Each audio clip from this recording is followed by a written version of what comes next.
নাগৰিকত্ব সংশোধনী আইনৰ নতুন অধিসূচনাক লৈ ৰাজ্যজুৰি প্ৰতিক্ৰিয়া কংগ্ৰেছৰ জ্যেষ্ঠ মুখপাত্ৰ ৰাতুল কলিতাৰ বিজেপি চৰকাৰক তীব্ৰ সমালোচনা কেন্দ্ৰৰ এই সিদ্ধান্তক অসম আৰু অসমীয়া বিৰোধী আখ্যা কংগ্ৰেছ নেতাগৰাকীৰ অসম আন্দোলনৰ 855 গৰাকী শ্বহীদৰ লগতে কা আন্দোলনৰ 50 শ্বহীদক অপমান কৰিছে বিজেপিয়ে মুখ্যমন্ত্ৰীয়ে যিমানেই ষড়যন্ত্ৰ নকৰক কিয় 2026ত গৌৰৱ গগৈয়ে মুখ্যমন্ত্ৰী হ'ব বুলি দাবী কৰিছে ৰাতুল কলিতাই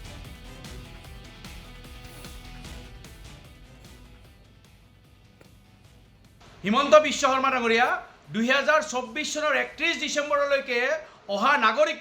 নাগৰিকত্ব দিম বুলি যি কেন্দ্ৰীয় চৰকাৰে সিদ্ধান্ত লৈছে এই সিদ্ধান্ত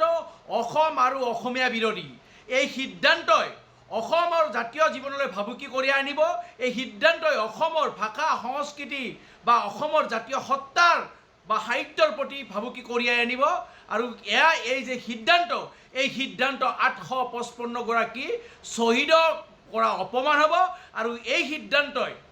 কা বিৰোধী আন্দোলনত যি 50 শ্বহীদ আছিল এই 50 শ্বহীদৰ প্ৰতি জনোৱা এক অপমান হ'ব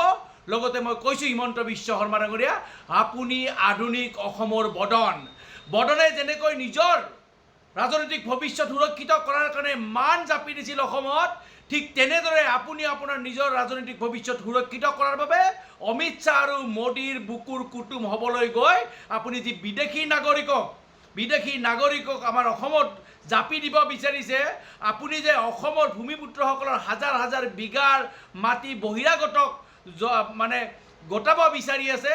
এই সিদ্ধান্তৰ কাৰণে আপোনাক মই কৈছোঁ যে আপুনি আধুনিক অসমৰ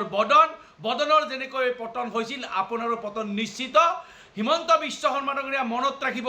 আপুনি যিমানে ষড়যন্ত্ৰ নকৰক কিয় 2026 চনত কিন্তু মুখ্যমন্ত্ৰী গৌৰৱ গগৈ ডাঙৰীয়াই হ'ব পুনৰবাৰ কৈছোঁ হিমন্ত বিশ্ব শৰ্মা ডাঙৰীয়া আপুনি যিমানে ষড়যন্ত্ৰ নকৰক কিয় 2026ত কিন্তু মুখ্যমন্ত্ৰী গৌৰৱ গগৈ ডাঙৰীয়াই হ'ব